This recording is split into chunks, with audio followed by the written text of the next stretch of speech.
Olá, muito boa noite para você. Está começando o Jogo do Poder deste domingo e hoje o nosso convidado especial é o desembargador Célio Horst Valdraff, que também é presidente do Tribunal Regional do Trabalho da Nona Região do Paraná. Presidente, seja muito bem-vindo. Obrigada por estar conosco nesta noite. Boa noite para o senhor. Uma boa noite a todos. Muito obrigado pela oportunidade de estar aqui. Presidente, nós começamos com um fato interessante que recentemente o Tribunal Regional da Nona Região do Paraná completou 49 anos de história, praticamente meio século já de atuação. Na sua opinião, qual que é a importância, qual que é a relevância da Justiça do Trabalho para a sociedade? A justiça do trabalho está vinculada a dois aspectos que são fundamentais, que são intrínsecos. A questão da proteção e a proteção da produção. Então, de proteger o trabalhador, que precisa ser protegido por ser um lado frágil na relação de trabalho, mas também de proteger a produção, de proteger a geração de empregos. Isso também é um aspecto fundamental que precisa ser ressaltado nesta atuação da justiça do trabalho e do direito do trabalho. Presidente, ao longo desses 49 anos, foi um período que houve um impacto muito evidente, muito significativo das novas tecnologias sobre o mercado de trabalho, né, de forma geral. A justiça trabalhista conseguiu acompanhar toda essa evolução? O direito do trabalho está muito acostumado a conviver com as inovações tecnológicas. Na verdade, o direito do trabalho surge em meados do século XIX, justamente no auge da Revolução Industrial, quando havia uma modificação do sistema produtivo por conta de novas tecnologias daquela época. Então, essa circunstância de novidades tecnológicas alterando o contexto jurídico não são efetivamente novidades para a prática cotidiana do direito do trabalho. Nós estamos muito acostumados com essas circunstâncias. A questão está, evidentemente, em se adaptar a essas novidades, às características que essas novidades têm contemporaneamente. Então, ver o que a tecnologia, o que a informática, particularmente, tem a dizer a respeito da regulação das relações de trabalho. Presidente, durante a pandemia, houve uma necessidade do trabalho remoto. E aí, isso, na verdade, foi se acentuando cada vez mais e virou uma realidade, não só no Brasil, mas em praticamente todos os países. Como que o tribunal tem tratado casos envolvendo trabalho remoto, incluindo aí o que nós chamamos também de teletrabalho e as jornadas de trabalho que estão cada vez mais flexíveis? Essa é uma circunstância decorrente das inovações tecnológicas, isso ficou muito claro, justamente como você falou, a partir da pandemia, em que o trabalho remoto veio e chegou para ficar, né? Nós temos tratado desse assunto em diversas ações. A primeira circunstância tem a ver com a questão dos limites da jornada que é praticada nessa situação, porque o trabalhador está em casa e não tem aí as formas usuais de controle de jornada de trabalho. Então é preciso verificar exatamente quais são os limites, que tipo de horário está sendo praticado, para que não haja excesso, não haja exagero em termos de jornada extraordinária. Né? Esse é o primeiro aspecto que o trabalho remoto já propõe, dessa preocupação. A segunda é justamente essa falta de divisão entre o ambiente de trabalho e o ambiente doméstico. Isto é, o campo propício para algumas violações, em que o trabalhador acaba não tendo essa desconexão com o trabalho, acaba ficando vinculado direto com o trabalho por conta da interconexão que ele tem com a empresa diuturnamente. É uma outra preocupação que atinge justamente a circunstância do trabalho remoto.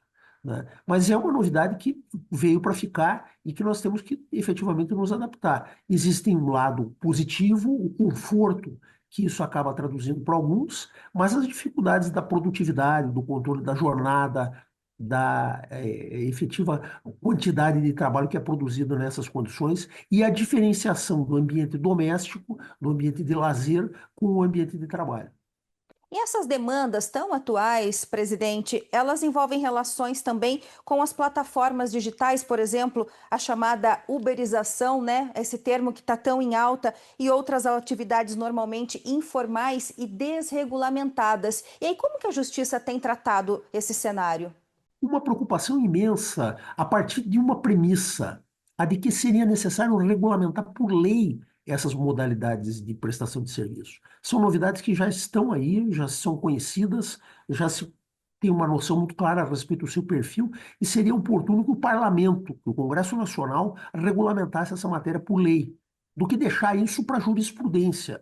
A jurisprudência deve comparecer apenas em caráter supletivo, mas não para suprir as omissões do legislador. Isso é algo muito negativo, de que isso tenha que ser resolvido dentro dos tribunais. O importante é que isso fosse resolvido no parlamento, no debate democrático, a partir de todos os argumentos que são importantes para essa situação. A necessidade de garantir agilidade na produção, né, por um lado, e por outro lado, garantir a proteção dos trabalhadores que estão envolvidos com essas novas modalidades. Então, é uma tensão aqui muito delicada e que precisa ser ajustada, e o lugar apropriado para isso é no parlamento.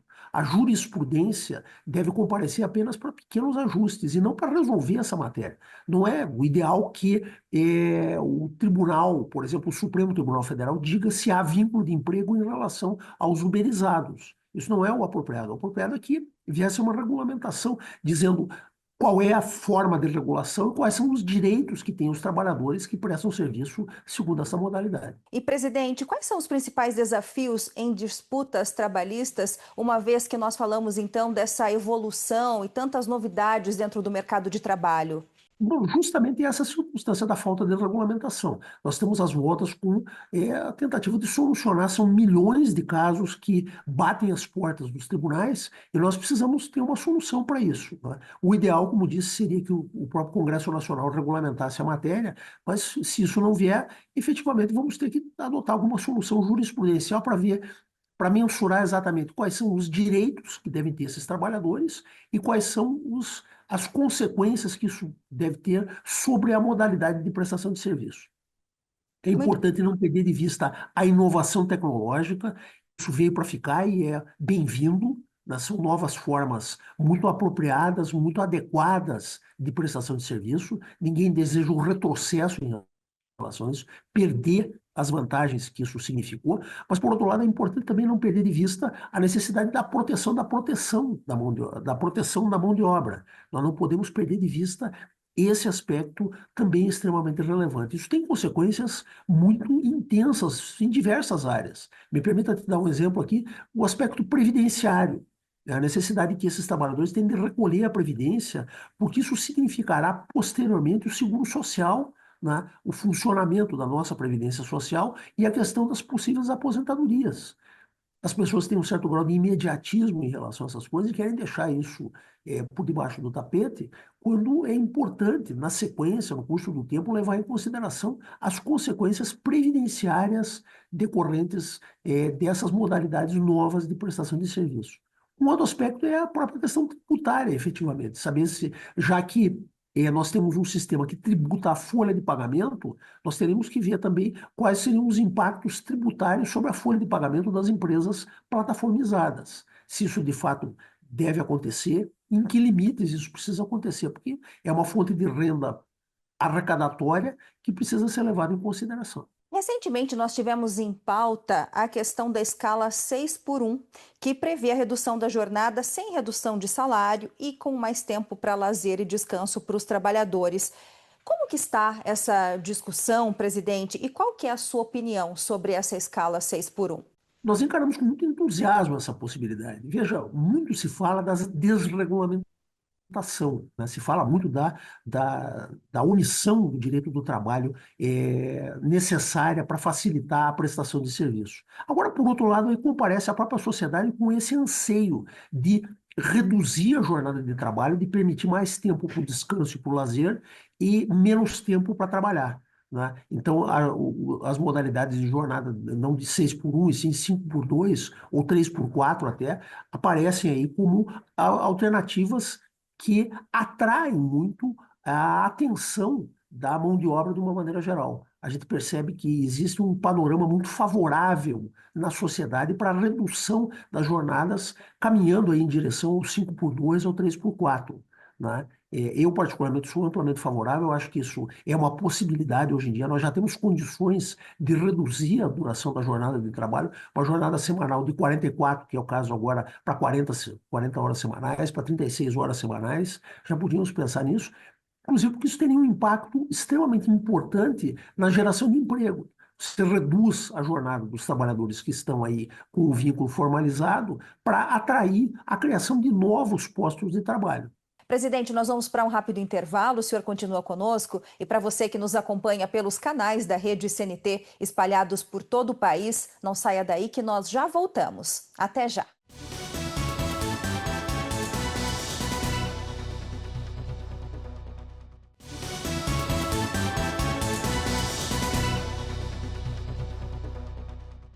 Estamos de volta com o Jogo do Poder desta noite. Hoje nós recebemos o desembargador Célio Horst Valdraff, que também é presidente do Tribunal Regional do Trabalho da 9ª Região, no Paraná. Presidente, como que o tribunal tem atuado nos conflitos, nas questões relacionadas à terceirização e precarização do trabalho? Bom, em relação à terceirização especificamente, houve uma grande mudança jurisprudencial decorrente de decisão do Supremo Tribunal Federal. Até essa decisão do Supremo, só se admitia a terceirização nas atividades ditas atividades meio da empresa, não nas atividades fim, né? Então, era uma distinção muito importante que nós tínhamos aí no ambiente do direito do trabalho. Veio o Supremo dizendo que a terceirização na atividade fim também é válida, né? De que é possível fazer, então, a terceirização para todas as atividades da empresa. Uma novidade em relação à qual nós temos que nos adaptar, porque é uma decisão do Supremo Tribunal Federal que precisa ser cumprida. Então, essa circunstância foi relevante em relação à terceirização e é uma adaptação que tem que ser feita agora na jurisprudência trabalhista em decorrência do entendimento do Supremo Tribunal Federal. Com relação especificamente à precarização, na verdade o termo mais apropriado para isso, o termo mais contemporâneo, mais moderno para essa figura que a gente vê por aí, é a questão da pejotização. Esse tema está em debate também no Supremo Tribunal Federal e de saber quais os limites de legitimidade da terceirização, da pejotização. Quando é que o empregador pode pejotizar e quando é que isso não é possível. Então, é uma questão que está em aberto, ainda está em debate, né? A jurisprudência do Supremo Tribunal Federal ainda não se consolidou especificamente, embora tenda a admitir a pejotização, né? Há um canal nesta direção aí que a gente encara com muita preocupação por conta das consequências que isso teria em termos de precariedade de direitos, em termos de consequências previdenciárias e tributárias. Então, nós estamos muito atentos a esse tipo de situação e as consequências que isso possa gerar em termos de regulação das relações de trabalho. Trabalho infantil, presidente. Quais são os principais desafios, na sua opinião, no Brasil e onde é que nós estamos errando? Qual que é o nosso gargalo nesse cenário? Eu acho que o grande gargalo envolve a circunstância da mentalidade. Nós tivemos um retrocesso no particular, na medida em que parece que a sociedade esqueceu ou não gosta de lembrar muito que o trabalho infantil é um mal em si, né? Recentemente a gente percebeu uma espécie de retrocesso no particular, em que se voltou a um discurso antigo, um discurso envelhecido, um discurso vetusto, de que o trabalho dignifica e enobrece a criança. E isso não é um caminho produtivo. O lugar de criança é na escola e não no local de trabalho. Nada impede, eventualmente, que a criança até preste serviço como aprendiz, como estagiário, mas em circunstâncias muito específicas e previstas na lei. O importante é conscientizar a sociedade, de uma maneira geral, de que o trabalho infantil é um mal, né? De que o lugar de criança é na escola, o lugar de criança é em casa brincando, o lugar de criança na formação da sua personalidade e não na produção, né? A criança não pode estar envolvida com o aparelho produtivo. Isso é para outras idades, para outras fases da vida que são mais apropriadas. Presidente, lentidão processual sempre foi uma das principais queixas, uma das principais reclamações da sociedade em relação à justiça. Gostaria de saber se o senhor pode mensurar para nós quantos processos e quanto tempo demora, em média, uma resolução processual no Paraná atualmente. Veja, o juiz tem um compromisso importante, um compromisso muito claro, categórico, com a rapidez na solução dos processos. É uma questão extremamente importante que precisa figurar como atenção principal da parte do magistrado, de resolver rapidamente os processos. O processo tem tempo, ele tem fases, ele tem uma gradação legal, mas que precisa atender às demandas contemporâneas que são muito intensas. Nós convivemos no tempo presente com as soluções imediatas, há um certo imediatismo em relação a todas as necessidades modernas. Especificamente em relação ao Paraná, nós temos tido uma importante redução da média de duração dos processos. Tá? Um processo aqui no Paraná não demora mais do que um ano para ser resolvido em primeiro grau e mais do que 6 meses para ser resolvido no tribunal. Né? Nós temos números aqui que são bastante entusiasmantes. A par disso, nós temos índices de conciliação que são muito positivos e que auxiliam muito na abreviação da demora do processo. Para que você tenha uma ideia, aqui no Paraná, mais de metade dos processos são resolvidos por acordo. O que isso significa? O processo resolvido por acordo, ele se encerra imediatamente, a parte recebe o que tem direito, o devedor paga aquilo que entende que deve, e a questão está resolvida, e isso só faz sobrar mais tempo para os outros processos. A par disso, nós temos ainda uma outra circunstância, um outro gargalo muito intenso, que é a questão da execução, né? O lamentável, o velho lema lamentável do ganha, mas não leva, né? Que é um outro problema que atinge o judiciário brasileiro, o sistema judiciário brasileiro como um todo. Nós temos essa realidade e a preocupação nossa aqui na Justiça do Trabalho do Paraná é de garantir que a execução seja bem sucedida. Neste particular, nós temos números que também são muito bons. Nós temos uma taxa de solução dos processos em execução com pagamento de 70% no primeiro ano e de 90% até o segundo ano.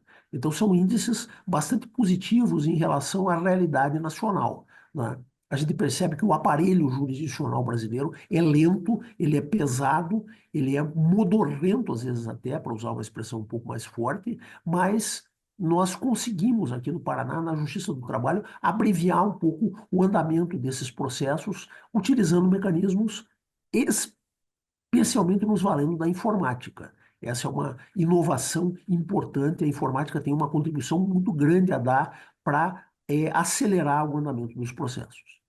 Presidente, a conciliação, então, é um tema muito forte dentro da justiça trabalhista. E quais seriam as principais vantagens, então, de escolher esse caminho, né, que envolve o empregador, o empregado e o judiciário? O senhor falou nessa rapidez, vamos colocar assim, né, nesses processos que são considerados morosos pela sociedade. Esse seria a principal vantagem, então, quando se faz uma conciliação na justiça trabalhista? Olha, é uma vantagem importante, mas eu não diria a principal. A principal vantagem da conciliação é que ela é uma solução que foi escolhida pelas partes voluntariamente. Então, tanto o autor quanto o réu escolhem a solução que lhes pareça mais adequada. E isso tem um componente aí de valorização da qualidade da prestação jurisdicional muito grande. Isso aprimora a qualidade do serviço judicial, né? A reação das pessoas é muito positiva nesse contexto. A gente percebe isso pelas respostas que recebemos quando fazemos levantamentos a esse propósito, né? As partes gostam mais da solução conciliatória do que a solução judicial, sabe? A impressão que se tem é que o ideal é que as próprias partes se compusessem em todos os processos.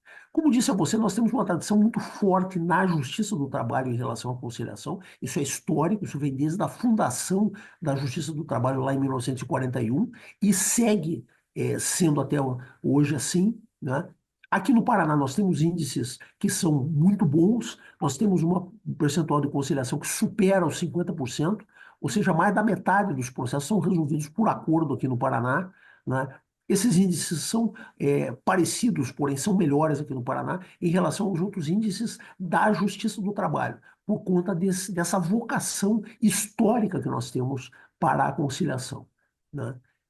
Conseguimos aí resultados que são cada vez melhores no particular, e isso aí sim terá um impacto positivo em relação aos outros processos, porque é tempo que sobra para que o juiz se dedique a outros processos que não foram conciliados, mas tem a grande vantagem específica no processo em que houve a conciliação, de se ter uma solução que foi escolhida pelas partes, com o recebimento imediato dos créditos e a redução do passivo trabalhista para as empresas. a empresa também é beneficiada no particular, porque toda essa dúvida que pode cercar o passivo trabalhista desaparece. Ela fica certificada, fica equilibrada. É uma forma, então, de organizar o passivo trabalhista para as empresas. Todos os lados ganham, presidente, é isso, né? Exatamente. É um jogo de ganha-ganha. Nós vamos para mais um rápido intervalo. Para você que nos acompanha, não saia daí, que nós já voltamos com o Jogo do Poder desta noite. E a nossa pauta é a Justiça do Trabalho. Até já!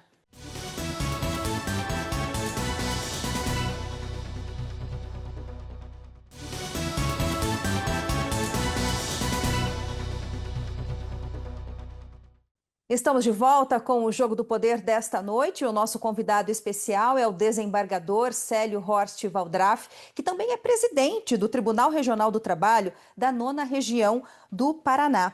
Presidente, existem projetos para aumentar a transparência e também até, de certa forma, aproximar o tribunal da sociedade. Às vezes, o termo justiça acaba assustando um pouco as pessoas, como se fosse algo talvez inatingível. Existe um trabalho para ter essa aproximação, para que as pessoas também saibam mais do trabalho que é feito pelo TJ?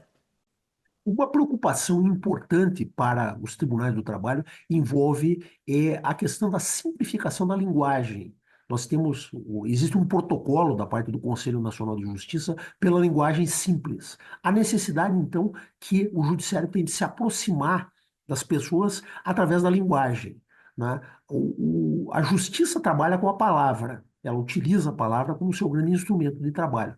E uma forma de aproximar a a população da justiça é a de facilitar os termos que são utilizados. O direito tem uma tradição histórica muito pesada, muito sombria, eu diria até, do uso de termos muito rebuscados, Estados. ligados aí a uma história antiga do juridiquês, né?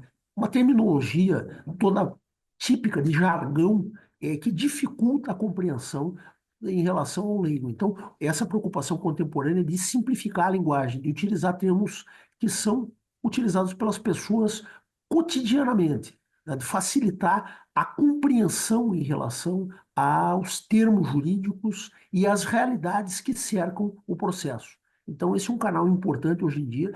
Como eu disse, existe um protocolo da parte do próprio Conselho Nacional de Justiça orientando o judiciário como um todo e a Justiça do Trabalho adere a ele de maneira muito entusiástica, no sentido de facilitar a linguagem, né? Esse é um canal importante para aproximação em relação ao cidadão. Outro caminho muito relevante é o da transparência sempre, né? Tentar deixar claro que o processo é uma habitação com paredes de vidro. Tudo que acontece ali dentro precisa ser visto e examinado e fiscalizado pelas partes da maneira mais próxima possível. Presidente, no Paraná, tem políticas específicas para proteger grupos vulneráveis, né, no ambiente de trabalho, como, por exemplo, pessoas com deficiência? Nós temos programas internos aqui no nosso tribunal com preocupação em relação à acessibilidade, né? Dentro do processo, as pessoas com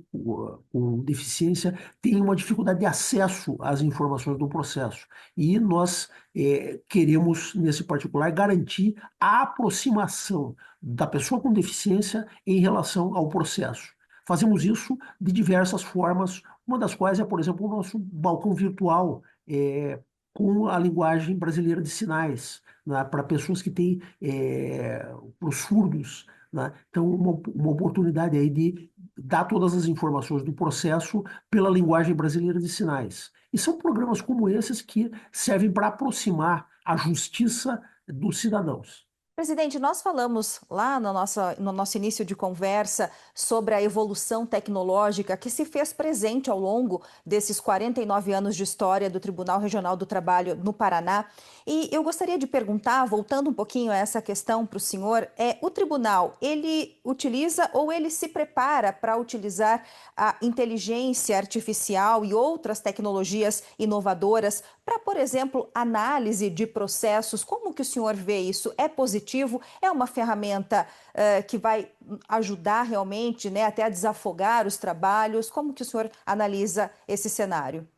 Olha, esse é um contexto, é uma realidade que tem que ser encarada com muito entusiasmo, porque, de fato, isso oferece possibilidades aí, particularmente na questão da demora processual, de abreviar a demora do processo. Então, esse é o lado positivo, é o lado luminoso da questão do uso das novas tecnologias, particularmente da inteligência artificial. Mas existe um outro lado, talvez um pouco obscuro, um pouco sombrio, que é a má utilização desses mecanismos tentando substituir o fator humano pelo fator tecnológico, né? A decisão judicial é basicamente uma produção humana, né? É uma decisão do juiz que sente aquilo que acontece dentro do processo. Não é à toa que a decisão judicial é chamada de sentença. Esse é o étimo do termo, de sentir, daquilo que o juiz sentiu em relação às partes. É uma atividade racional, mas que parte também de premissas subjetivas e humanas muito intensas. E isso não pode ser mitigado, não pode ser atingido pelo uso da inteligência artificial. Então, a grande preocupação é de que a inteligência artificial não substitua o fator humano no processo decisório. Eu acho que em todas as outras profissões também, esse é um quesito que nós vamos ter que lidar e ter muito jogo de cintura para que os postos de trabalho não sejam substituídos, né, pela inteligência artificial, que muitas vezes não vai ter até essa própria relação interpessoal que temos e que, de certa forma, também acabam interferindo nas nossas relações, nas nossas decisões. Sem dúvida, essa é a preocupação mais intensa que deve haver em relação a essas novidades tecnológicas, né? A inteligência artificial veio para ficar, ela está aí, é uma realidade, mas que precisa ser adaptada a essa necessidade de humanização. Ela precisa facilitar os fatores humanos dentro das relações cotidianas e não dificultar, né? Ela veio aqui para auxiliar a humanização do processo de decisão, do processo produtivo, no caso das relações de trabalho. Presidente, o senhor comentou sobre essa questão da desburocratização, deixar de lado o juridiquês, até para que haja uma interação e uma aproximação maior com a sociedade. E agora, em relação à comunicação, o tribunal realiza campanhas ou tem programa, alguma coisa relacionada a ações educativas para trazer mais o assunto de forma clara para a sociedade, por exemplo, direitos trabalhistas, né? O que temos nesse quesito, né? O quanto já caminhamos ao longo dos anos. Nós temos um podcast, né, que responde a um questionário de indagações de natureza trabalhista. Então, a parte apresenta, prestação de rádio, alguma dúvida trabalhista e nós oferecemos a resposta aí de maneira muito apropriada, preocupando-nos sempre com a questão da facilitação da linguagem, né? E essa é uma característica muito forte do judiciário contemporâneo, né? Passou o tempo em que se dizia que o juiz só falava nos autos.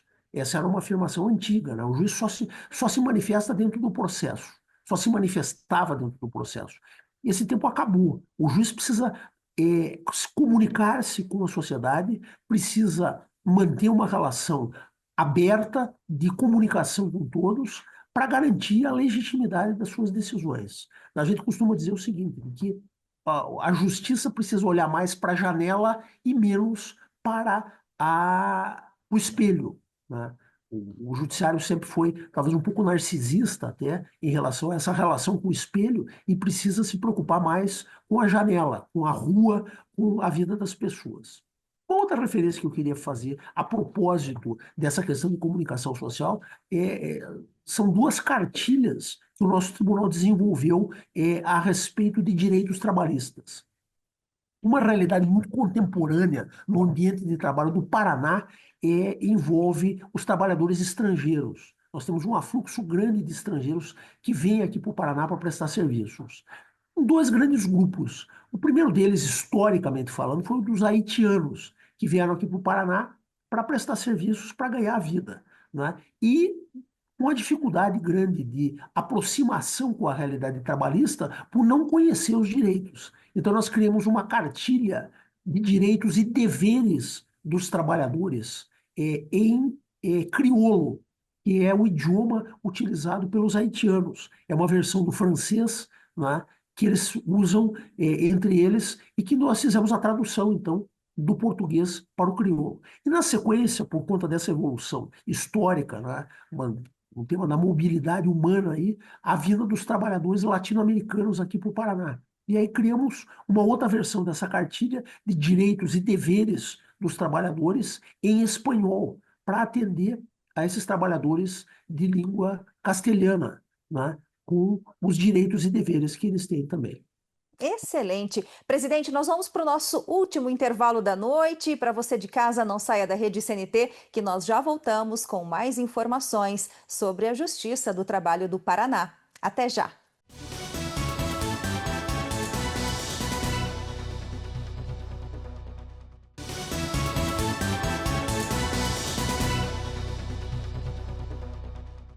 Estamos de volta com o Jogo do Poder deste domingo e o nosso convidado da noite é o desembargador Célio Horst Valdraff, que também é presidente do Tribunal Regional do Trabalho da 9ª Região do Paraná.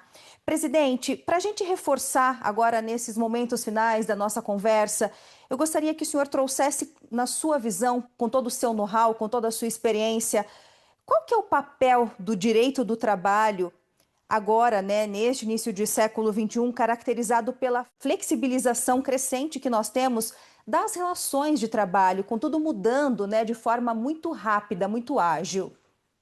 Essa é uma peculiaridade típica com a qual o direito do trabalho convive. As inovações tecnológicas estão presentes na história do direito, na gênese do direito do trabalho. Nós estamos muito acostumados com essas circunstâncias. O grande dilema que existe nesse contexto envolve, de um lado, a proteção e, de outro, a produção. O direito do trabalho deve se preocupar em proteger o trabalhador, o lado frágil da relação empregatícia, da relação de trabalho, mas, por outro lado, deve também se preocupar muito com a produção, com a geração de empregos e com a produtividade, a qualidade dos serviços prestados pelas empresas. Essa é uma outra preocupação que atinge o direito do trabalho. E é nessas duas balizas, nesses dois extremos, que o direito do trabalho precisa se movimentar. Proteger de um lado, sem dificultar a produção. Não é uma tarefa fácil, não é uma tarefa simples, ela se coloca, é um desafio muito presente, que está presente em todas as situações, mas que precisa ser resolvido, né? Nós temos que dar conta desse tema para não desproteger excessivamente de um lado e para não dificultar excessivamente a produção de outro, né? É uma dialética aí muito delicada, muito refinada, mas que precisa ser tratada. Para isso é que existe o direito do trabalho, é por isso que as pessoas estudam o direito do trabalho de maneira tão dedicada, e é para isso que existe uma justiça do trabalho. Presidente, a sua gestão segue até dezembro agora de 2025. Eu gostaria de saber como que o senhor avalia a sua participação à frente do tribunal como presidente, né, nesse período, qual que é a marca da sua gestão e qual que é o legado que o senhor pretende deixar para os próximos presidentes e até para a nova geração? Nós tivemos uma dupla preocupação, aliás, uma tripla preocupação em relação à nossa atuação na Justiça do Trabalho durante este biênio, que foi em 2023, está encerrando agora em 2025. O primeiro aspecto envolveu a informatização, né? A necessidade de utilizar dos mecanismos tecnológicos para facilitar o andamento processual. Então, tivemos atuação importante no particular e creio que evoluímos bastante nesses 2 anos e temos um legado importante a deixar com conquistas tecnológicas. A evolução do nosso sistema é muito intensa. Bom. Tivemos uma atuação intensa também em matéria de uniformização de jurisprudência. Essa é uma demanda muito típica, muito presente na realidade contemporânea. A preocupação contra a jurisprudência lotérica, né? A gente percebe que a sociedade se preocupa muito com o fato de não saber como os juízes decidem, né? De que casos iguais tenham soluções diferentes, né? Diferentes. Então, uma preocupação importante para nós aqui é de uniformizar a jurisprudência e de criar mecanismos que garantam a chamada segurança jurídica. E o terceiro grande eixo da nossa administração foi a questão da comunicação social, a relação, a aproximação do tribunal com a população por intermédio particularmente da imprensa. Nós tivemos uma relação muito produtiva, muito construtiva com os órgãos de imprensa. O exemplo é esse programa hoje, temos um espaço aí aberto importante para transmitir as grandes questões relativas à justiça do trabalho e que também foi um ponto intenso, uma preocupação intensa no curso desses 2 anos aí. Essa, insisto, essa necessidade de aproximação do judiciário em relação à população, valendo-se para isso da imprensa. Suas considerações finais, por gentileza, presidente. Eu gostaria de agradecer, né, a atenção que foi dispensada, dizer que, repetir que o direito do trabalho convive com esta influência das novas tecnologias e que está preparado, na verdade, para oferecer soluções que garantam, de um lado, a proteção e, de outro lado, a produção. Né? Esse é um desafio muito presente na história do direito do trabalho e que não é diferente agora. A tecnologia está presente, são inovações muito rápidas, inovações eventualmente até radicais, mas que aconteceram já no passado da espécie humana. Esses desafios já estiveram presentes e nós conseguimos dar conta deles no passado e temos tudo para dar conta deles agora, no presente e no Sim. futuro. É tudo uma questão de encarar isso, talvez com um pouco mais de equilíbrio, um pouco menos de assodamento, um pouco menos de polarização, né, em relação a todas essas questões. Muito obrigado. Em nome da Rede CNT, agradeço a sua participação. Obrigada pela entrevista. Presidente, foi um prazer estar com o senhor nesta noite. Bom trabalho, aliás, parabéns pelo trabalho à frente do Tribunal Regional do Trabalho da 9ª Região no Paraná. Até uma próxima oportunidade. Até a próxima. Muito obrigado pela atenção de todos. E para você que nos acompanhou, muito obrigada também pela sua companhia, pela sua audiência. E se você quiser rever este programa, é só acessar ao nosso portal redecnt.com ou então baixar o nosso app aí no seu celular, que é o CNT Play. Uma boa noite para você e até o próximo domingo. A gente se vê.